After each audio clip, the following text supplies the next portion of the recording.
All right, my friend, we're looking at another episode of Deathpiles in Texas. D-Roy's got all kinds of knowledge he's going to drop today.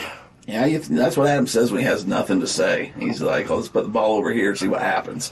No, You put me in, coach. I'll get you the first down. We're not gonna be running. We're not gonna be setting records, but I'll get you one first down at a time. I thought you could only do the old fumble Rooski play as the all-time center. I could do that or fullback. You know, I could 2 or 3 yards when you need them. You put me in. Derek's the Mike Allstott.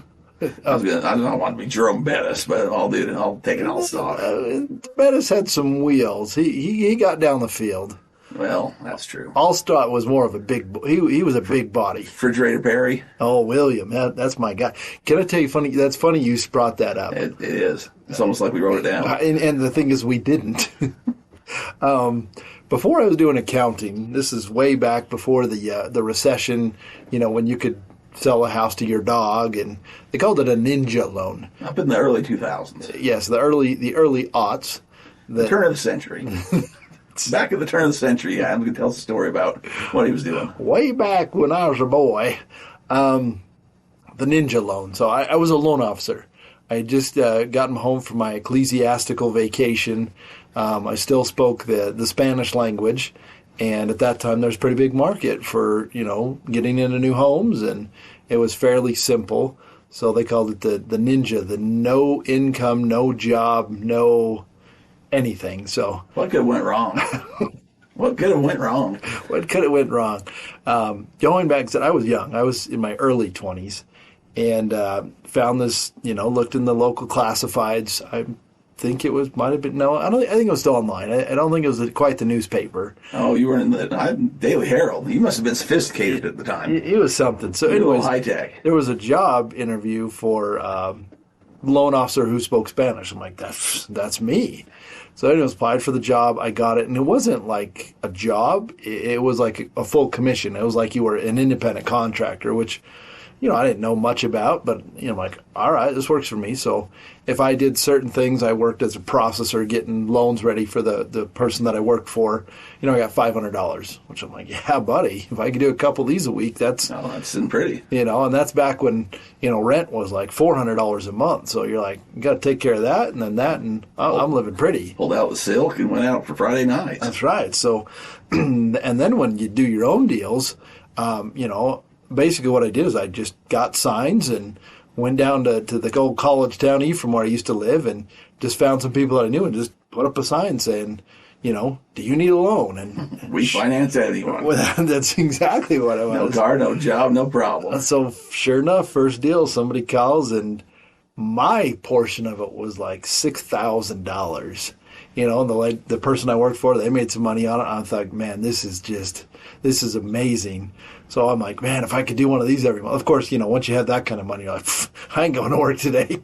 I think that's when I was hanging out with you guys, pulling beds behind cars and throwing them in dumpsters. We were making like $12 an hour in a call center, though. We didn't know you were hiding these big bucks from us. Well, there was dollars back then. Of course, that I wasn't like closing one of those once a month. It was like 2 months apart, 3 months apart. So it was a good time. But it's William Refrigerator Perry. They would have this conference, and it only lasted for like a year and a half because they really hit it. Like I hit it early, and then I'm like, this ain't gonna work. Like I could see the Big Short coming. You didn't want to be taking those phone calls when people were starting to lose the houses. No, I didn't want to be taking those phone calls. So anyways, they had this conference of lenders, and they had Lime and Egregious. I mean, there were so many lenders, and they always called them the subprime lenders. Like the lower the credit was, the bigger money you made on commissions. I'm like, all right, something ain't right here. So we're at this conference, and there's William Refrigerator Perry pitching some subprime mortgage company and signing autographs on these things. And I still have one. In fact, when we're done, I'll show it to you. I pulled it out of the magic box from... Of all your treasures, I've never seen that one. I've never seen the William Refrigerator Perry. Long story short... Who is dead. Who is dead. The fullback who D-Roy is saying he resembles. I'm saying I could get you the yardage. You could put me in put me in coach, and I'll pick up that extra yard for you. Well, that got us some yardage there, D-Roy. So that's, I guess, going in the way. We got first down or not? Oh, yeah, we're past the first down. I just have to set you up. Like you said, this show is more about this loan officer stuff now. I mean, we all did jobs and different things, but you know Conrad Thompson. I know Conrad. He's made a big business of this. I think he's done it above board. Yes. But that's not. I mean, he tells a story about he was in college, because everyone says you have to go to college and be smart and do these things. He'd started a business, kind of an entrepreneur type guy. And he was doing these loans, kind of like what you were saying. I don't know if he was doing that exact. There's a lot of different avenues in that. I'm sure that he was. Everybody was. But he was doing that kind of thing. And his college professor was telling him, I don't remember economics or what class he was in, but they're like, hey, man, you get your degree here 4 years. You can make $30,000 a year, whatever it was at the time. Yeah. And he stayed after class and went up to him and he said, hey, I don't know if I'm cut out for this. And the professor said, well, how come? I mean, you're a good student. You show up. You're doing well. He said, you said after all this, if we're lucky, I'll be making this amount of money. The guy's like, yeah, I mean, you apply yourself, you get a job, entry level. That's about what it is. He said, this is what I made last year, and showed him his tax numbers. And the professor says, that's more than I make. You're done with school. Yeah. You're done with school. So different paths up different mountains. And if you find something like that, if you do it honest and above board, I mean, because if not, it will come back to you, and it'll crash, and nobody will. Your reputation. That's one of those things where your reputation carries a lot of weight. But if you find something you can do it the right way and still make you some money, I mean, I'm not saying become a mortgage person, but if you got those skill sets, why not? It's funny you bring up kind of mortgage stuff. I'm trying to get through the second tax season. It's extension time, so all these things I did put off. I've got to get them done here in the next 2 weeks. But even after that, I've got quarterly taxes that happen again in October. So, what we do never stops. Never ends. It never ends. That's why the two things that are certain, it's going to happen. Taxes, no matter, just when you think you're done, guess what? There it is again. And there it is again. And that's, the real benefit of my job is there's opportunities, there's some things that may or may not happen, but the government ain't going to stop making you file your taxes. And every time they think they make it easier, they do something different, like what we've talked about several times over with this 1099K limitations, where it was going to be 600, now it might be 10,000. There's just so many things, because the more they track, the more they want their money, which I understand. Don't get me wrong, we've all got to pay our fair share, and they're going towards a system to where there's going to be a lot less opportunity to not pay taxes on money that you make. Well, I mean, you think about it. There's a lot of promises out there. Not to get political, but we have to a little bit here. There's a lot of promises out there, and there's not a lot of money coming in. So they're going to get their money from somewhere. They're either going to up your taxes, or they're going to tax more things, because it's not a popular thing as a politician to come and say, hey, remember that stuff that you've been putting in every time when you worked that was going to pay for your retirement? Yeah, you're not getting that anymore. Or that's going to stop here. Or, those roads that you like to drive, they're toll roads now. Or, these gas prices, this isn't sustainable, so this is going to go up an extra couple bucks. Yeah. I mean, much as we don't like to say it, sales tax, wherever you go, they're going to nickel and dime because they're running off promises. And they're not going to get reelected if they come out and give the cold hard truth, which needs to happen. At some point, there's going to be a reckoning, because it's just, you can't run like that. We all know that. We got budgets. We got businesses. You can't just run in a deficit and keep printing yourself out of it forever. It doesn't work. It's going to collapse. So at some point, there's going to be a reckoning, and we'll see what happens then. But up until then, they're going to try to find these clever ways to tax more, more often, more percent. A percent. It's only 1% here, 1% there. You do that 100 times. It's 100%. Yeah. So it's death taxes in Utah football, Adam. That's what I heard. That's the new thing I heard. And like you said, it's not just income tax, it's state taxes, it's property tax, it's personal property taxes, it's sales tax, it's restaurant tax, it's excise tax, it's it's fuel tax, it's fuel surcharge tax, it's delivery excess fee. I don't know. I know that you like this thing, but when you go to every place now. Like, it's not a restaurant. You go into just a normal place to get a burger, they give it to you and they have an automatic 10% or 20% tip. I like this place. What does that even mean? I know that's your thing. Like, you're a big man of the people. When some kid takes your order at Sonic, you're down and willing to give them an extra 20% for They turn that iPad around and just kind of stare at you when you have to hit the certain button. Depending on what you put here is going to be how I take care of your food. Like, it used to be you could tip after the service. Now it's like pre-tip. The old pre-tip. That kind of I got it during COVID because a lot of places were shorthanded, and it's not people haven't came back. I don't know what's going on, but like there's not the staff that there was. Whatever's happened. But there was a time where there was nobody there, and restaurants were open, and grocery stores were barren. So if you went there and the guy showed up to work, you give him an extra percentage because we all got it. It was tough times. Yes, it was. And we're glad that they were there and the government was giving you checks. So why not, right?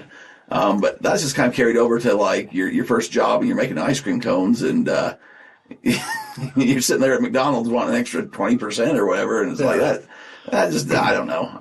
I have a hard time with I have a hard time with a couple of things. That's one of them. The old pre-tip. Well, the pre-tip on a fast food item when you're at a drive-thru or that kind of thing. If I'm at a nice restaurant, they serve you, I don't mind tipping and I'll give a fair good tip. But when you're like picking up a Subway sandwich and I made many of them in my day so I could talk about it. You go down the line and you put on the oregano and you put on some mustard and it's $15. Why am I tipping you? You just did your job. I wonder if I'm gonna go fill up my own drink and grab my own chips and bust my own table. I wonder. I might be willing to tip if I went there and says, "Can I get the U-cut?" and see if anyone knows what's going on. The U-cut, that's long gone. But if I can get the U-cut, long gone. That would be quite the ordeal. So.